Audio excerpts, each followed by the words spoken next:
तो पहला जो रिपोर्टिंग है बीबीसी चाइना से, उनको और कुछ नहीं मिला रिपोर्टिंग करने के लिए। इतना सब कुछ हुआ और इंडिया ने इतना अच्छे से जो है ऑर्गेनाइज किया, लेकिन वो छोड़ के बीबीसी चाइना क्या दिखा रहे हैं, कुछ इलीगल कंस्ट्रक्शन को जो है G20 के दौरान जो है उनको डिसमेंटल कर दिया गया था, क्योंकि वहां पे इवेंट्स होने वाले थे और वो कंस्ट्रक्शन जो थे वो इलीगल थे। बीबीसी चाइना को सिर्फ वही मिला रिपोर्टिंग करने के लिए। बीबीसी चाइना की जो रिपोर्टिंग था इंडियन G20 के बारे में, वहां पे एक यूजर जो है चाइनीज यूजर RP2I, उन्होंने कमेंट किया है कि कोई भी सरकार जो अपने देश के लोगों को सड़क पे जीने के लिए छोड़ देते हैं और बेघर होने देते हैं, वो सरकार अनक्वालिफाइड और इलीगल है।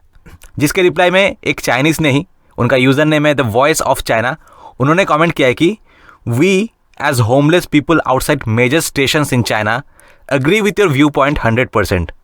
मैं जो खुद एक बेघर चाइनीज हूँ और उन सारे बेघर चाइनीज लोग जो कि चाइना के मेजर स्टेशन के बाहर अक्सर पाए जाते हैं, उन सारे लोगों के ग्रुप के बिहाफ पे मैं आपके व्यू पॉइंट से 100% एग्री करता हूं।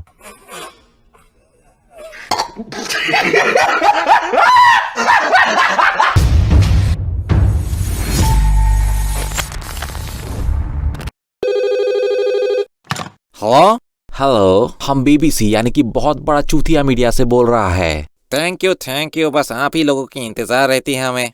सुना है कि आप एक एबल बॉडीड यानी कि सुस्त तंदुरुस्त इंडियन सिटीजन है, लेकिन कोई काम नहीं करते। बिल्कुल सही सुना है। जब फ्री की चीजें मिल रही है और कहीं पे भी घर बना सकते हैं तो काम क्यों करें। वैसे आपसे एक इम्पोर्टेंट सवाल है, क्या सरकार की दी हुई फ्री रोटी तोड़ने के अलावा आप में कोई और टैलेंट है? नहीं, और किसी टैलेंट की तो हमें जरूरत नहीं है वैसे। Thanks God. गरीबी के साथ साथ अगर आप में कोई टैलेंट हो जाता तो ब्रिटेन्स गॉट टैलेंट या फिर अमेरिकाज गॉट टैलेंट आपको उठा ले जाते, जिनको इंडिया के टैलेंट बाद में दिखाना है, लेकिन उनकी गरीबी पहले दिखानी होती है। It is very challenging to survive over there, but in the slums there is very little opportunity for us. Sonali's father is a farmer. Yeah. And he used to earn $1 a day. लेकिन BBC यानी कि बहुत बड़ा चूतिया media एक one and only media platform है, जहाँ पे आपका एक इंडियन होना और अपने मर्जी से बिना काम किए गरीब होना ही काफी है, और हाँ, अपने देश के बारे में बुरा बोलना है। बस ये 3 क्वालिटी से ही जो है हम आपको सेलिब्रिटी बना देते हैं। तो स्वागत है आपका बहुत बड़ा चूतिया मीडिया में।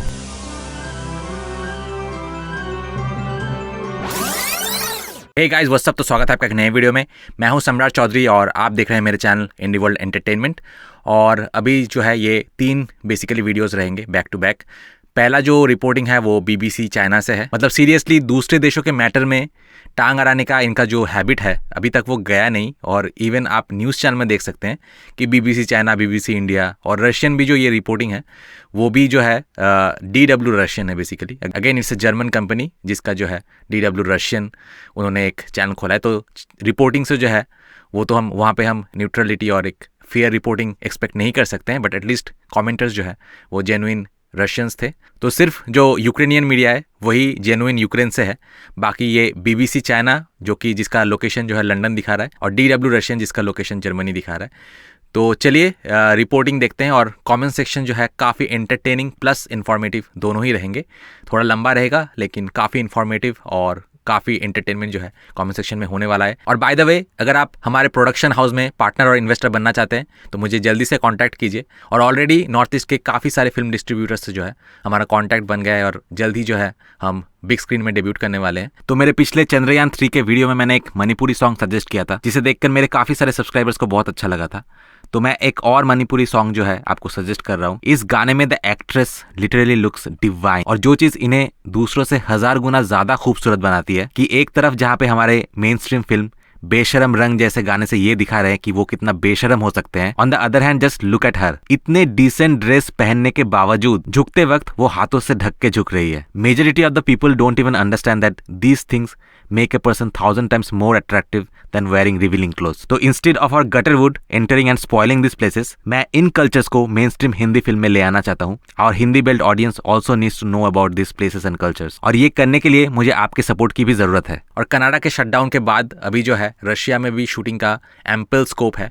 तो ये बहुत ही अच्छा, दोनों ही नॉर्थ ईस्ट और रशिया में जो है प्रोडक्शन हाउस का बहुत एम्पल अपॉर्चुनिटीज है। और इसमें अगर आप मेरा साथ देना चाहते हैं और प्रॉफिट कमाना चाहते हैं तो मुझे कॉन्टैक्ट कीजिए इस नंबर पे।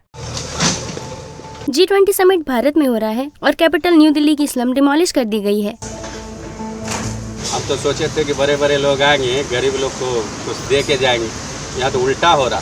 बड़े लोग आएंगे, हम लोग को जो है कबर पे बैठ के खाना खाएंगे। तो उल्टा हो रहा, G20 आएंगे तो यहाँ पे चादर लगा दे ना, चादर लगा दे, बढ़िया बढ़िया फूल लगा दे, साइड में चादर के आगे लगा दे।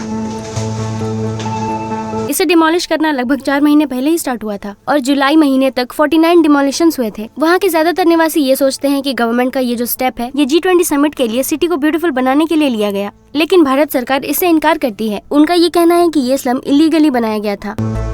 नई दिल्ली के 20 मिलियन निवासी ज्यादातर पुअरली प्लान्ड एरिया में रहते हैं। इस जगह का निर्माण पिछले साल धीरे धीरे किया गया था और इस एरिया के कई लोगों के लिविंग सर्कल यहाँ पर इकट्ठा हुए हैं और अपने घर को इस तरह से बर्बाद होते हुए देखने के बाद कुमार फैमिली दूसरी कम्युनिटी में चली गई और फिर वो अपने बच्चों की पढ़ाई के लिए स्लम्स के एक अनडिमोलिश्ड एरिया में चले गए। तो हमारी कमाई तो है नहीं है कि कमरा किराया दे पाए, फिर इधर बच्चों का स्कूल का नहीं, नुकसान होगा नहीं। अब यहाँ पढ़ाई कर रहे हैं तो चलो कोई बात नहीं, पास में है तो अपना चले जाते हैं। भारत ने 2022 में G20 के होस्ट के रूप में प्रेसिडेंसी संभाली और 9 और 10 सितंबर को समिट पूरी कंट्री के लगभग 50 सिटीज में होस्ट किया गया।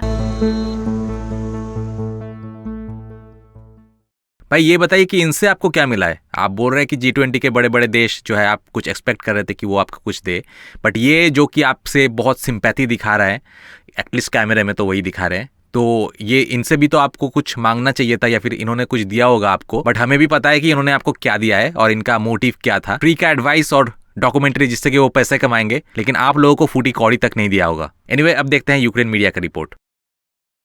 Космолот, гартуймо перемогу. Здравствуйте. हेलो फ्रेंड्स, मेरा नाम है एलेक्सी पेची।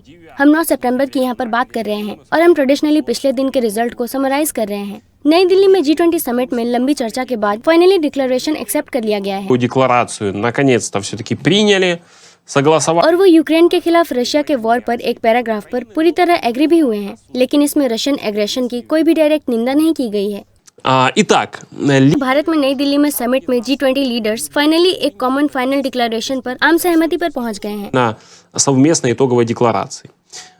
और इससे रिलेटेड बयान भारतीय प्रधानमंत्री मोदी जी द्वारा दिया गया था। Мади, по его और उनके अनुसार G20 जिन मुद्दों का सामना कर रहा है, पर्टिकुलरली यूक्रेन में वॉर पर एक कंसेंसस डिक्लेरेशन को अपनाया गया по вопросу войны в Украине. Такое. और ये बात बताई गई। और यहाँ मैं आपको एक बात बता दूं कि G20 डिप्लोमेट्स कई दिनों से यूक्रेन के खिलाफ रशिया के वॉर पर आम सहमति बनाने का ट्राई कर रहे थे, Войны России против Украины, потому что Москва क्योंकि मॉस्को ने फाइनल कम्युनिक को ब्लॉक करने की धमकी दी थी। और फाइनली, जैसा कि ब्लूमबर्ग ने लिखा है, जो मुझे लगता है कि काफी अजीब है, आज सुबह डिप्लोमेट्स ने रशिया और बाकी G20 कंट्रीज के बीच मतभेदों पर काबू पा लिया है। и остальными странами G20.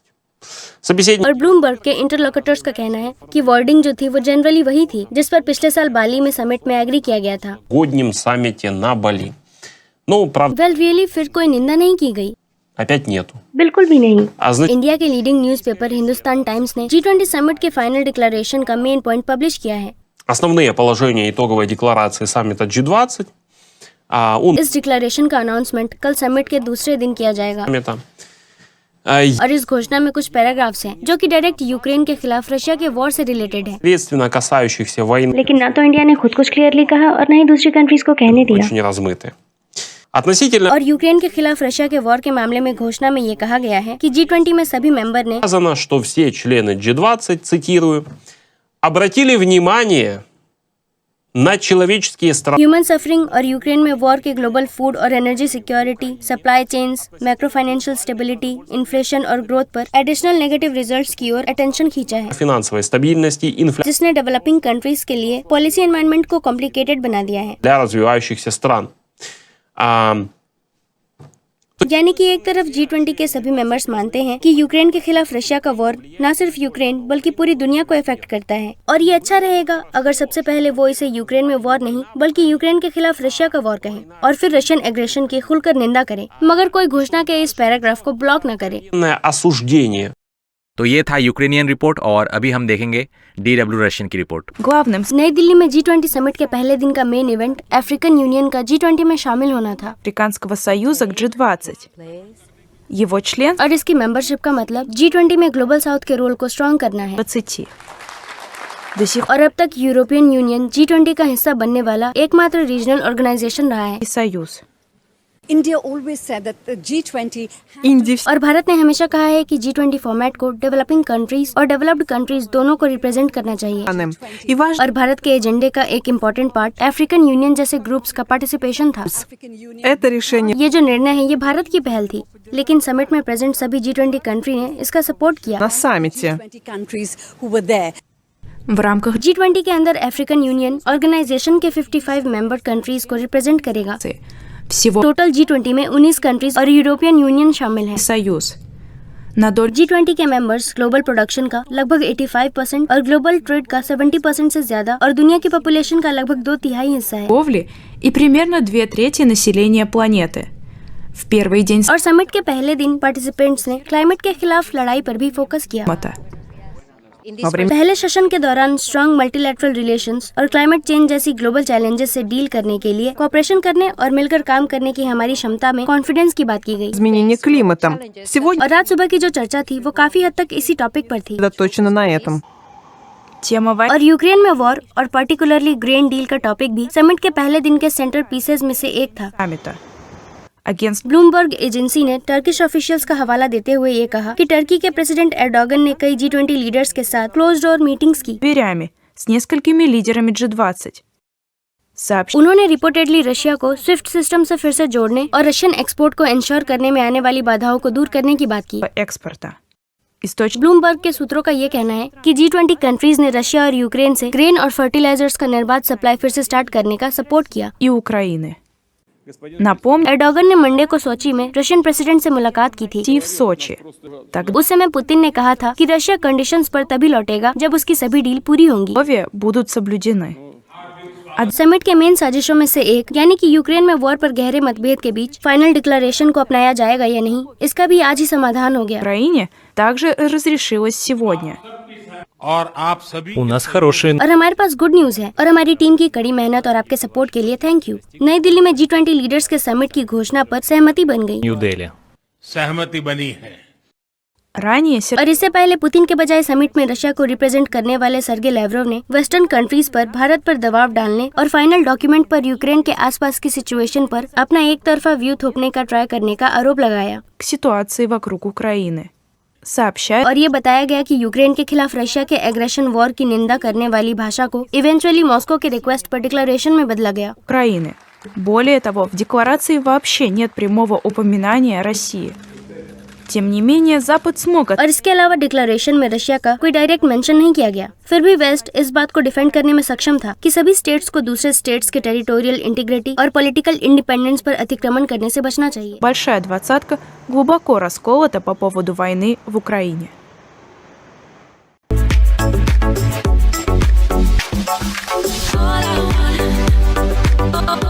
तो सबसे पहले मैं चाइनीज लोगों के कमेंट्स पढ़ूंगा। तो शुरू करते हैं हम चाइनीज कमेंट्स। तो सबसे पहले यूजर PO1 ने कमेंट किया है कि रियली एक देश डेवलप्ड है कि नहीं, उनके लोग प्रॉस्परस है कि नहीं, अब ये सब सिर्फ 2-4 लोगों को देख के डिसाइड होगा। एक देश सही मायनों में डेवलप्ड है कि नहीं पूरे देश और देश के लोगों के विजडम के ऊपर डिपेंड करता है। ये बड़ी अच्छी बात कही आप। उसके बाद यूजर OV2 ने कमेंट किया कि ये बहुत ही वन साइडेड रिव्यू था। मैं इंडिया में रहा हूं और आप लोगों ने जो चीजें दिखाई इस वीडियो में वो मेरे लिए इंडिया में इमेजिन करना भी मुश्किल है। ऐसा नहीं है कि मैंने इंडिया में ऐसी जगह के बारे में सुना नहीं है, मैंने स्लम्स के बारे में सुना तो है, लेकिन ना मुझे वहाँ पे जाने का कोई इंटरेस्ट था और मेरे इंडियन फ्रेंड्स ने भी वहाँ पे जाने के लिए मुझे अलग से एडवाइस नहीं किया। और बाय द वे मुझे ये भी पता चला है कि इन लोगों के बीच भी कई सारे अमीर लोग होते हैं, बट वो जस्ट उस लाइफस्टाइल में ही जीना चाहते हैं। इसके बारे में मैंने एक वीडियो रशियन मीडिया से आपको पहले भी दिखाया था। एक रशियन जो कि यहाँ पे रहते हैं, उन्होंने बिल्कुल सही चीज जो है इसके बारे में बताया था। उसका एक क्लिप मैं आपको दिखाऊंगा। क्या भारत में लोगों का सड़कों पर सोना नॉर्मल बात है? वो दूसरे इंडियंस की तुलना में काफी ज्यादा रिच है और उनके पास कई सारी सुविधाएं भी हैं जो दूसरे इंडियंस के पास नहीं है। हालांकि उसने ये अर्न नहीं किया है और गवर्नमेंट इसे फाइट कर रही है। शायद पिछले 20 सालों से गवर्नमेंट इसे ठीक करने की कोशिश कर रही है। मैंने इसके बारे में भी पढ़ा है और मेरे भारतीय दोस्तों ने भी मुझे इस बारे में बताया है और सभी इंडियंस इसके बारे में जानते हैं। 2010 में गवर्नमेंट ने कई मंजिला इमारतें बनवाई और उनको घर दिए। गाजियाबाद, गुड़गांव, नोएडा और कई अच्छी जगहों पर भी। और मुझे पता नहीं क्योंकि मैं वहाँ पर गई नहीं हूँ। मैं गुड़गांव के बारे में जानता हूँ। आप उन जगहों पर कई मंजिल वाली इमारतें देख सकते हैं और आप वहाँ पर कई छोड़ी हुई बिल्डिंग्स भी देख सकते हैं। заброшенные, если вы заметили или нет. Вот эти वो बिल्डिंग्स और वो घर इन्हीं बेघर लोगों के लिए ही बनाए गए थे людей. И каждый और ऐसी सभी फैमिलीज को 1 या 2 रूम वाले ऐसे घर दिए गए थे। двухкомнатная, однокомнатная. И через 6 और ठीक 6 महीने बाद जब गवर्नमेंट ऑफिशियल्स वहाँ पर चेक करने के लिए गए तो घर या तो खाली थे या कोई और लोअर मिडिल क्लास लोग वहाँ पर रहते थे। уже жили чуть ниже среднего уровня люди.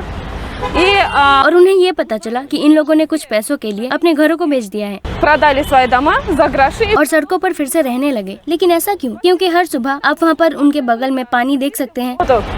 गवर्नमेंट उनके लिए करीब 2 से 4 लीटर पानी लेकर आती है। От 2 до 4 литров воды привозит. ये सब और ऐसे स्पेसिफिक प्लेसेस हैं जहाँ पर वो जाते हैं और उन्हें फ्री का खाना मिलता है और बिना काम किए उन्हें हर दिन अच्छा खाना खाने को मिलता है और हर सुबह एक गाड़ी उन्हें फ्री में फूड देने आती возят еды бездомным. है और उन्हें कपड़े, मेडिसिन और हर वो चीज देते हैं जिसकी एक व्यक्ति को जीने के लिए जरूरत है। कई गवर्नमेंट हॉस्पिटल्स हैं जहाँ पर ट्रीटमेंट भी फ्री होता है और ये हॉस्पिटल्स काफी बड़े हैं और सच में फ्री ऑफ कॉस्ट है। और फिर अलग अलग मंदिर है То есть храмы разные. Туда заходят. और वो वहाँ पर जाते हैं और 2-4 बार नमस्ते करते हैं या आशीर्वाद लेते हैं और उन्हें वहाँ फ्री का खाना मिलता है। Бесплатно еду. И वो दूसरे भारतीयों के अकाउंट और मेहनत की कमाई पर इस तरह से रहने में कंफर्टेबल हैं, जो कि अपनी पूरी जिंदगी कमाने के लिए दिन रात काम करते हैं। 10 часов, 12 часов, а здесь और यहाँ पर काम करने के घंटों की संख्या रशिया से अलग है। वो लगभग डबल शिफ्ट में काम करते हैं और ज्यादातर इंडियंस 12 से 14 घंटे काम करते हैं और कोई भी इससे कम काम नहीं करता है। वो दिन रात काम करते हैं और उनकी मेहनत की कमाई और उनके द्वारा चुकाए गए टैक्स पर ये पैरासाइट ब्रीड करते हैं। ये लोग ऑफ कोर्स ऐसे ही लाइफ स्पेंड करना पसंद करते हैं और गवर्नमेंट उन्हें फ्री एजुकेशन भी देती है। उनके लिए फ्री स्कूल्स, कॉलेजेस और एजुकेशन सेंटर्स भी हैं। бесплатно для них.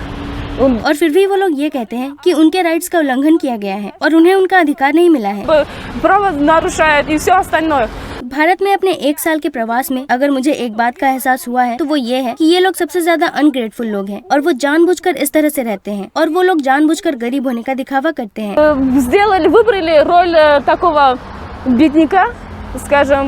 और उन्होंने खुद इस लाइफस्टाइल को चुना है क्योंकि वो लाइफ में कुछ नहीं करना चाहते हैं और वो दूसरों के पैसे पर जीना चाहते हैं। तो डेफिनेटली जिनका भाग्य खराब है, किसी कारणवश जो है, किसी सॉलिड रीज़न के लिए जो है वो पुअर हो गया है या फिर जो है वो फिजिकली हैंडीकैप्ड है, उसके वजह से जो पुअर है, I genuinely feel sympathy for them. And मुझे लगता है कि हमें हर वो चीज़ करना चाहिए उनको हेल्प करने के लिए। मेनली है कि उनको जॉब प्रोवाइड करना ताकि उनको एक परमानेंट इनकम जो है हमेशा आता रहे। हम यहाँ पे बात कर रहे हैं उन लोगों की जो कि फ्री में जो है बिना मेहनत के खाना चाहते हैं दूसरे के इनकम से। उसके बाद कसीनी टकानो 5736 ने कमेंट किया कि हम ऐसे दुनिया में रहते हैं जहाँ कुछ भी अच्छा नहीं है, बस खराब और बदतर है। हमारे पास यही 2 ऑप्शन है। जिसके रिप्लाई में यूजर ZG ने लिखा है कि वो सेकंड वाला बदतर वाला जो ऑप्शन दिया ना तुमने, वो चाइना के लिए एप्लीकेबल है। The Indian government later provided free housing to this homeless people. सरकार ने बाद में उनको एक अलग से जो है रहने का जगह दिया। But does your China feel any pity for the demolition of the households of the Chinese people? तुम्हारी चाइनीज सरकार तो कोई गिल्ट भी नहीं फील करती जब उन्होंने जो है लाखों चाइनीज लोगों को अपने घर से लात मार के निकाल दिया और उनको मरने के लिए छोड़ दिया। शर्म नहीं आती? उसके बाद हंसू 230 ने कमेंट किया कि अगर हम इंडिया का करंट एवरेज एजुकेशन लेवल देखें, पीपल की इंटेलिजेंस देखें, कंप्लीट इंफ्रास्ट्रक्चर देखें और इंडिया की जो कोऑपरेशन है दूसरे देशों के साथ उसको देखें, तो इंडिया चाइना को इजीली कैचअप कर सकता है। बात तो सही है। कैचअप नहीं, हम उनका केचप बना के ऐसे चिली पाउडर डालेंगे ना उनके ऊपर कि उनका जिंदगी भर के लिए जलता रहेगा। उसके बाद ब्यू ब्यू ब्यू बूम ने कमेंट किया कि is this how democratic countries practice democracy? उसके बाद चाओवी चीन ने कमेंट किया कि Indians and Chinese have the same virtue. जिसके रिप्लाई में लर्निंग GGCN ने लिखा है कि मुझे पता चला है कि अभी जो इंडिया की नेशनलिज्म है वो मेनलैंड चाइना से भी कई ज्यादा स्ट्रॉन्गर है। मालूम नहीं तेरे को मालूम नहीं। उसके बाद बिगलेटेन ने कमेंट किया है कि India is also now acting like a legally defined communist country. Now we have something in common. ये कब तय हुआ? उसके बाद NNBZ ने लिखा है कि हा is so heart warming. China की ही तरह इंडिया भी अब अपने लो एंड पॉपुलेशन को क्लियर कर रहा है। उसके बाद यूजर EE1 ने कमेंट किया कि इंडियन सरकार को उनके लिए नए घर बनाना चाहिए और उनके सारे लॉसेस की भरपाई करना चाहिए। मालूम है तेरे बाप को मत सिखा, चल। उसके बाद यूजर DHDW ने लिखा है कि the same is true for Beijing China and India are really similar now. उसके बाद एलिनी यंग 3175 ने लिखा है कि Chinese ministry of foreign affairs ने इस घटना के लिए अपना डीप कंसर्न जो है एक्सप्रेस किया है। 900 चूहे खाकर बिल्ली हज को चली। उसके बाद लियांग पेंग ने कमेंट किया कि there is a difference between forced demolition of a democracy like India and the forced demolition by the dictatorship of China. उसके बाद RJX 1871 ने कमेंट किया कि this is the typical characteristic of big East Asian countries, लेकिन मैंने सोचा नहीं था कि इंडिया इतना जल्दी उनसे लर्न कर लेगा। उसके बाद डियान एक्साइज येंग ने कमेंट किया कि it turns out that India is just like us. तो चाइनीज कमेंट्स यहीं पे खत्म होता है। अब बढ़ते हैं हम यूक्रेनियन कमेंट्स की ओर। तो सबसे पहले डी मॉन्सोरे ने कमेंट किया है कि यूक्रेन को क्यों नहीं बुलाया। इंडिया ने आंसर दिया कि G20 एक पॉलिटिकल इवेंट नहीं है, इसीलिए यूक्रेन को नहीं बुलाया गया। लेकिन रशिया के ऊपर से टर्की ने जो सैंक्शन लिफ्ट करने को कहा वो भी तो पॉलिटिकल है। क्या वो पॉलिटिकल नहीं था? पॉलिटिकल तो था, बट यूक्रेन के एजेंडे से काफी ज्यादा इंपॉर्टेंट था। बात की गंभीरता को समझो। उसके बाद कोनोनेन को काल्जेवा, क्या ये कैसा नाम है, कमेंट किया कि मैं ऐसे किसी देश के लीडर को देखना चाहता हूं जो अपने देश के 20% टेरिटरी व्लादिमीर पुतिन के लिए सैक्रिफाइस कर दे। अगर सिर्फ एक फिल्म के बेसिस पे एक क्लाउन को अपना 100% टेरिटरी ना दिया होता तो तुम्हें 20% टेरिटरी खोने की भी जरूरत नहीं पड़ती। उसके बाद इवान बुरुंडुकोव 5419 ने कमेंट किया कि दुनिया पागल हो गई है। ये बहुत ही दुख की बात है कि कुछ कारणों के लिए सब एग्रेसर को सपोर्ट कर रहे हैं, लेकिन विक्टिम का कोई साथ नहीं दे रहा है। अगर कोई गधा पास में शांति से बैठा हुआ किसी मगरमच्छ को छेड़ के उसके बाद विक्टिम कार्ड प्ले करे तो उसका मदद तो भगवान भी नहीं कर सकता। उसके बाद आलेग रूबान 6329 ने कमेंट किया कि इंडिया जैसा देश और G20 जैसे ऑर्गेनाइजेशन से सड़ी हुई मांस की बदबू आती है और ये करप्शन को सपोर्ट करने के लिए कुछ भी कर सकते हैं क्योंकि ये खुद करप्शन में डूबे हुए हैं। अब यूक्रेन से हमें करप्शन की बात सुननी पड़ रही है, मतलब क्या क्या दिन देखने पड़ रहे हैं हमें। उठा ले रे बाबा, उठा ले। उसके बाद यूजर PV6 ने लिखा है कि जो भी देश यूक्रेन के खिलाफ रशियंस को सपोर्ट कर रहे हैं, आई विश ऐसा भी एक दिन आए जब वो भी वैसे ही सफ़र करे जैसे कि यूक्रेनियन लोग सफ़र कर रहे हैं। जो आप बोल रहे हैं वो एक्चुअली यूक्रेन के लिए एप्लीकेबल है। जब आप जैसे लोगों ने कश्मीर इशू पे पाकिस्तान का सपोर्ट किया, जिनके टेररिस्ट आए दिन जो है वहाँ के लोगों को मारते रहते हैं। अभी भी अगर हम देखें करंट सिचुएशन पे तो जम्मू एंड कश्मीर में लोग बहुत अच्छे से जी रहे हैं, जबकि पाकिस्तान ऑक्यूपाइड कश्मीर में जो है हर दिन उनको बहुत सारे मुश्किलात जो है झेलना पड़ रहा है। Their life is literally hello under Pakistan rule.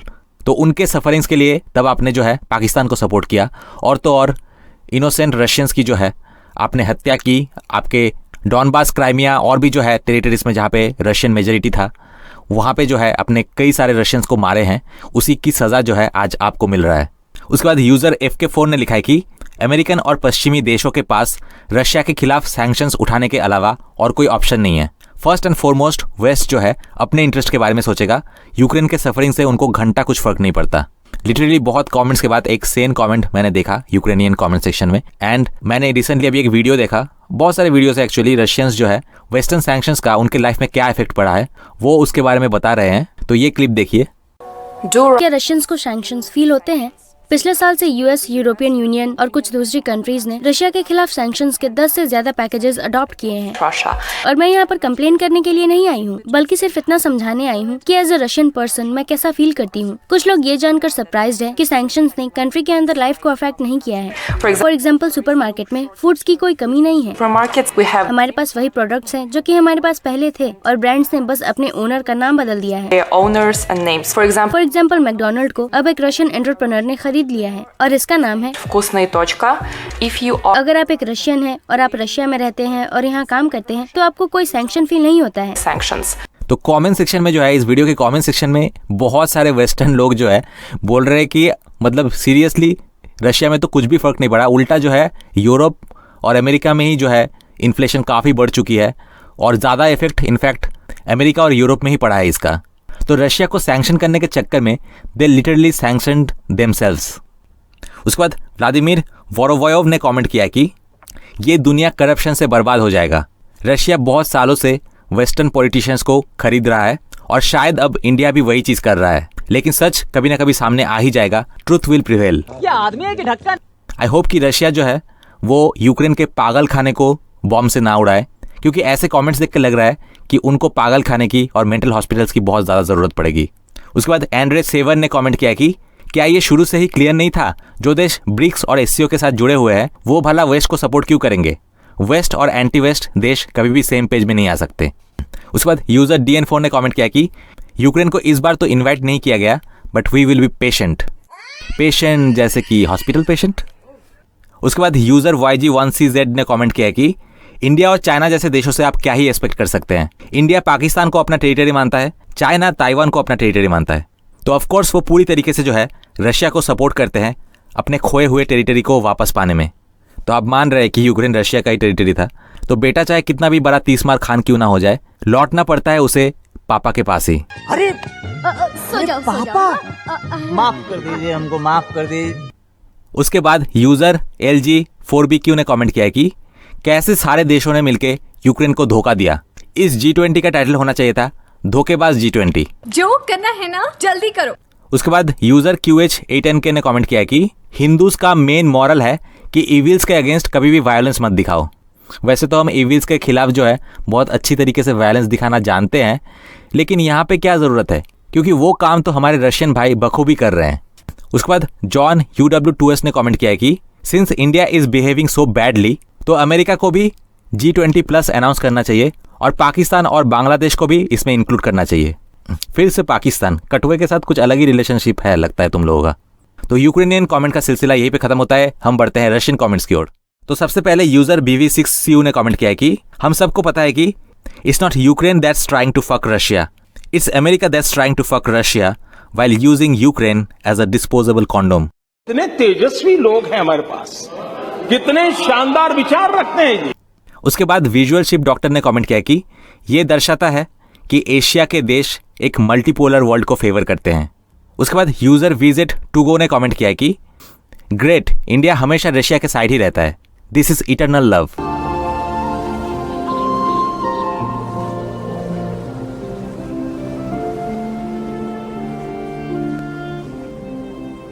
उसके बाद माशा आर्या वोवा ने कमेंट किया कि वेस्ट G20 को एक यूक्रेनियन एजेंडे के टूल के हिसाब से यूज करना चाहता था, लेकिन इंडिया ने ऐसा करने नहीं दिया।